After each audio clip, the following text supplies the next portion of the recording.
అయితే ఈ లడ్డూని తయారు చేయడానికి కూడా వాళ్ళు ఇంత ఆ ఇవన్నీ దీంట్లో ఈ లడ్డూలో వాడాలి ఈ పదార్థాలు అని కూడా వాళ్ళు దిట్టం అని చెప్పి అంటారు. దాంట్లో ఆలయ ఆచారాల్లో వ్యవహారాల్లో అన్ని రాసిపెట్టి ఉంది దానికి ఈ చేయాలని చెప్పి. దాంట్లో ఏంటంటే ముఖ్యంగా ఆ, మనం సుమారుగా అనుకుంటే ఇది నాకు తెలిసిన దాని ప్రకారం ఒక 5,000 ఒక లడ్డూలు ఆ, తయారు చేయడానికి 165 కిలోల ఆవు నెయ్యి, స్వచ్ఛమైన ఆవు నెయ్యి 165 కిలోలు వాడతారు వాళ్ళు. దాంతోపాటు 180 కిలోల శనగపిండి వాడతారు. మనందరికీ తెలిసిందే లడ్డూల శనగపిండి ఉంటుందని. 180 కిలోల శనగపిండి వాడతారు. అలాగే 30 కిలోల జీడిపప్పు వాడతారు. అలాగే 16 కిలోల ఎండు ద్రాక్ష వాడతారు. ఏమిటన్నమాట ఇవన్నీ? వాళ్ళ లెక్క 5,000 ఒక్క లడ్డు తయారు చేయడానికి చెప్తున్నాను నేను.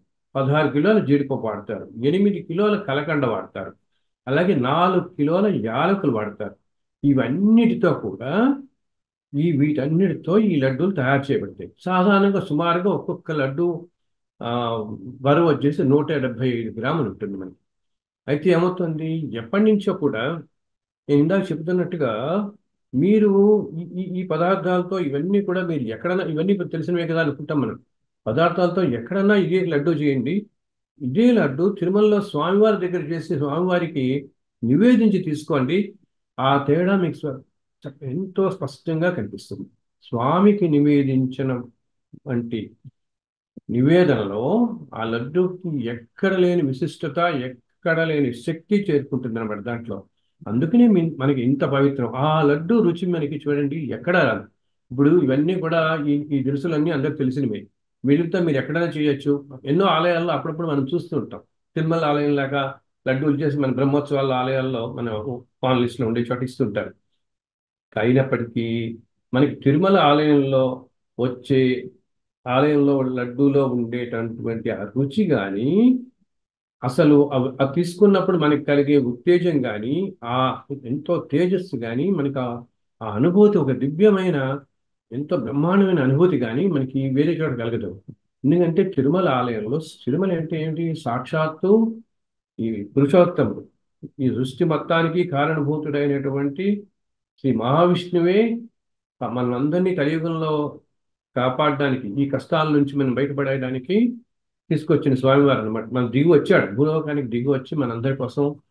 అది కూడా ఏంటి, ఆయన శిలారూపంలో, ఒక చోట చెప్తారు, పురాణాల్లో చెప్తారు, శిలారూపంలో మనని భ్రమింప చేస్తున్నాడు కానీ సాక్షాత్తు ఆ వైకుంఠ వాసుడే ఆ విధంగా అలా నుంచున్నాడు. కలియుగంలో మనకి ఏంటంటే అనేక పాపాలు చేసుకుంటారు మానవులు. కాబట్టి శిలారూపంలో దర్శనం ఇస్తున్నాడు కానీ, అందునే ఒక్కొక్కసారి అక్కడ ఉన్న ఆ అర్చకులు ఆ వాళ్ళు నిత్య సేవలు చేస్తున్నప్పుడు, పుష్పాలంకరణ చేస్తున్నా, లేకపోతే ఉదయం అభిషేకం, శుక్రవారం నాడు అభిషేకంలో సేవ చేస్తున్నప్పుడు, అప్పుడు కనుక స్వామి ఏదన్నా ఒక్కసారి స్వామి రూపం చేతికి కనుక తగిలితే ఎంతో నాజుగ్గా మానవ శరీరంలాగా ఉంటుంది అని అర్చకులు చెప్తారు. సో సాక్షాత్తు భగవంతుడే అక్కడ మన ఎదుర్కొన్నా నుంచున్నాడు అన్నమాట. ఆ అండ్ అలాగే ఏంటి, మనందరికీ తెలిసిన విషయమే, చాలా మంది మన పెద్దలు చెప్తారు, మనకు తెలిసిన విషయం, తెల్లవారుజామున ఆ స్వామివారి, తిరుమలలో స్వామివారిని దర్శించుకోవడానికి ఎందరో దేవతలు సైతం అదృశ్య రూపంలో అక్కడికి వస్తారు. అక్కడికి అనమాట వచ్చి స్వామివారిని ఆనంద నిలయంలో స్వామిని దర్శించుకుని వెళ్తారు. ఆ వారు ఒక్కొక్కసారి రోజు రోజంతా అప్పుడప్పుడు వస్తూనే అదృశ్య రూపాల్లో వచ్చేస్తుంటారు. అందుకే మనకి చూడండి, క్యూ లైన్లో వెళుతుంటే మనకి ఒక్కోసారి చాలా దివ్యమైన అనుభూతులు కలుగుతూ ఉంటాయి. మనకి అసలు ఆలసరి తెలియదు వాడు వెళుతున్న బుద్ధి. అంతేకాకుండా స్వామి అలా నునుచుని అక్కడ ఉండటం చేత అక్కడ చుట్టూతా ఉన్న ఒక వలయం, మనం ధ్వజస్తంభం దాటి వచ్చేటప్పుడు ధ్వజస్తంభం దగ్గర వెళుతుంటే ఒక వలయాకారం లోపల అంతా కూడా ఒక వేరే డైమెన్షనే ఉంటుందన్నమాట. సాక్షాత్తు భగవంతుడే అక్కడ ఉండటంతో ఈ డైమెన్షన్ లోపల మనందుకనే అక్కడికి వెళ్ళగానే మనం ఎన్నో కోరికలు కోరుకుంటాం ఇక్కడ. ఈ కోరికలన్నీ అక్కడికి వెళ్ళేటప్పుడు ఆ ధ్వజస్తంభం దాటుతుంటే, దగ్గరికి వెళ్తుండగానే అన్నీ మర్చిపోతాం మనం. ఎందుకంటే ఈ సృష్టి మొత్తానికి కారణభూతమైన స్వామి అక్కడ ఉండటం, దాంతోపాటు ఇంతమంది దేవతలు కూడా నిత్యం అక్కడికి రావటం. వాళ్ళు కూడాట చెప్తారు, వారు కూడా ఈ అదృశ్య రూపంలో స్వామికి నివేదించిన నివేదనలు వారు కూడా తీసుకుంటారు అని. మనకి ఇప్పుడు మనం భగవంతుడికి నైవేద్యం పెడతాము. భగవంతుడి దగ్గర లడ్డు నైవేద్యం పెట్టి కానీ ఏ ప్రసాదం నైవేద్యం పెట్టినా ఆయన తింటున్నట్టు మనకి కనపడి తీసుకుంటాం కదా. కానీ తప్పకుండా ఆ స్వామి తీసుకుంటాడనే భావన మనకి ఉంది, మనకి తెలుసు. మనం అంత ఎంతో ఆర్తితో ఆయన పెడతాము, అంత భక్తి విశ్వాసాలతో చేస్తాం. అప్పుడు అలాగే ఈ దేవతలందరూ కూడా నిత్యం వచ్చే వారందరూ కూడా ఈ అక్కడ ఇచ్చే నైవేద్యాలన్నింటినీ వారు కూడా ఎంతో సంతోషంగా స్వీకరిస్తారు అని చెప్పబడుతుంది మనకండి. ఇంత ఆ, ఇంత విశిష్టత కలిగిన ఆ, లడ్డు అనేది మనకి ఎప్పటి నుంచో తరతరాలుగా వస్తుంది అక్కడ. అయితే ఈ మధ్య అప్పుడప్పుడు మనం వింటున్నాం. మనం ఏంటంటే కొంతకాలం నుంచే దురదృష్టంగా ఆ, ఒకప్పుడు నాణ్యత తగ్గిపోయిందని ఇట్లా అంటూ అప్పుడప్పుడు వింటూ వచ్చాము. నెయ్యిలో కానీ ఏదైనా కొద్దిగా ఎక్కువ రోజులు ఉండటం లేదని. ఇంతకుముందు మనకి లడ్డు తెచ్చుకున్న వాళ్ళు మన వాళ్ళు అందరూ దాదాపు ఒక ఆల్మోస్ట్ 20-30 రోజులు కూడా ఇంట్లో ఉండేదండి అని చెప్తుంటే చూసేవాళ్ళం.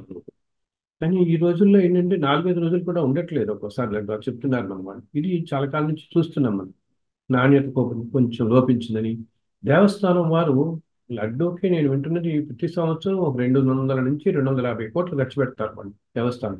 అసలు వాళ్ళకి అయ్యే ఖరీదు చాలా ఎక్కువ, మనకి ఇస్తున్న చాలా తక్కువ వాళ్ళ ఖరీదు దాంట్లో మనందరికీ.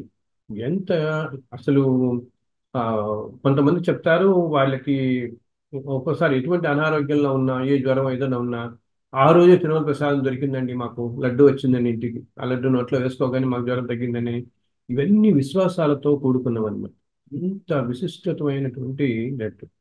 అయితే దురదృష్టంగా ఈ 2-3 రోజుల నుంచి వింటున్నాం మనం దాంట్లో అది ఎంతవరకు నిజము, ఎంతవరకు దీంట్లో ఉన్నాయి ఏమిటి అనేది మనకి తెలవాలి తర్వాత. కానీ అసలు ప్రతి ఇంత కోట్లాది మంది భక్తుల విశ్వాసాలతో ముడిపెట్టి ఉన్నది కాబట్టి ప్రభుత్వం వారు తప్పకుండా దీనికి కొంచెం చర్యలు తీసుకోవాలి. ఎందుకంటే రేపు మనం ఇప్పుడు తీసుకున్న వాళ్ళందరూ దాని నిన్న నుంచి చాలా మంది ఫోన్ చేసి అడుగుతున్నారు అనమాట. మేము 3-4 ఏళ్ళగా మరి ఏంటి మేము ఇన్నిసార్లు ప్రసాదాలు తీసుకున్నాం, దాంట్లో యానిమల్ ఫ్యాట్ ఉందా ఇదా అంటూ అది చాలా ఒక విధమైన ఆందోళనకి లోనవుతున్నారు వాళ్ళందరూ. ఇంత పవిత్రంగా తీసుకున్నాం. అలాగే ఇప్పటి నుంచి వెళ్ళబోయే వాళ్ళు కొంతమంది ఇస్తారు. సో దీనికి ఏం చేయాలి మనం?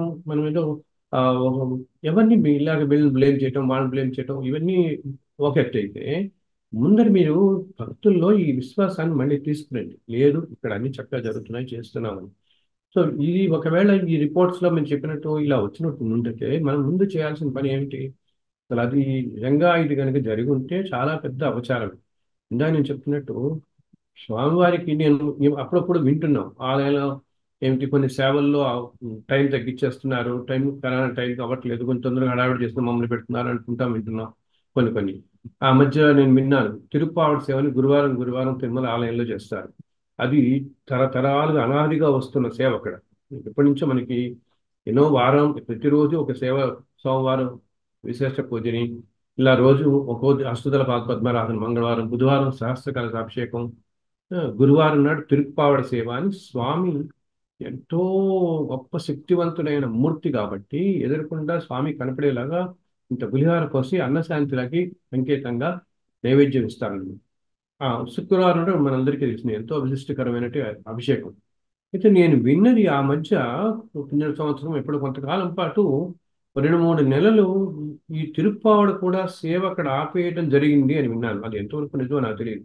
నిజంగా కనుక ఆ తిరుప్పావడ కనుక ఆపి ఉంటే అది చాలా చాలా అపచారం. ఎందుకనంటే అంతటి మూర్తి ప్రతిరోజు 1,00,000 మంది దర్శించి పెడుతుంటారు. ఈ సృష్టి మొత్తానికి కారణమైనటువంటి శక్తి స్వరూపం అన్నమాట అది. ఆ శక్తి స్వరూపానికి ఒక విధమైన శాంతి లాగా వాళ్ళు ముందు చేస్తాం వీళ్ళు పులిహార కోసం చేస్తారు. దానికి కూడా ఒక లెక్క ఉంటుంది ఇంత అని చెప్పేసి. సో మరి అటువంటి నిజంగా అది జరిగే 2-3 నెలలు మధ్యలో లేదు, కొన్నాళ్ళ పాటు రిపోర్ట్ సేవ కూడా నిలిపివేశారు అని చెప్పి నేను అక్కడ వినేవాడిని. అది ఎంతవరకు నిజమో నాకు తెలియదు. అటువంటివి జరుగుంటే మాత్రం భగవంతుడికి సంబంధించిన విషయాల్లో ఎప్పుడు మనం ఆ నిర్లక్ష్యం వహించకూడదు. మనందరం ఈ సృష్టి ఈ విధంగా నడుస్తోంది, సక్రమంగా అన్ని చక్కగా చేస్తున్నాడంటే ఆ భగవంతుని అనుగ్రహం ఉండటం వల్లే కదా మనకి అన్ని కూడా. ఎప్పుడైతే భగవంతుడికి ఇలా అపచారాలు జరుగుతూ ధర్మానికి వినాశనం జరుగుతూ ఉంటుందో అప్పుడు ఏమవుతుంది? ఈ ప్రకృతిలో కూడా అనేక మార్పులు చూస్తాం. మనం అది గమనిస్తూనే ఉన్నాం, ఒక సంవత్సరం నుంచి గమనిస్తూనే ఉన్నాం. ఈ మధ్య కూడా గమనించున్నాం. ఇప్పుడంతా నేను అన్ని చోట్ల ఈ మధ్య చెప్తున్నాను 20-28 దాకా ఇలా ఉండబోతోంది అని చెప్పేసి కూడా. ఇవేంటి? మనం చేయవలసిన చోట నియమనిష్టలతో ఉండకపోతే మీరు ఆలయం బయట, అది కాదు నేను ఎప్పుడు అంటుంటాను, ఏ పెద్ద పెద్ద ఆలయ వ్యవస్థల్లో అయినా మీరు ఆలయ బయట ఏదన్నా క్యూ లైన్లోను, ఈ టికెట్లలోను ఇంకేదైనా ఏదైనా చేస్తున్నారంటే అది వేరే విషయం.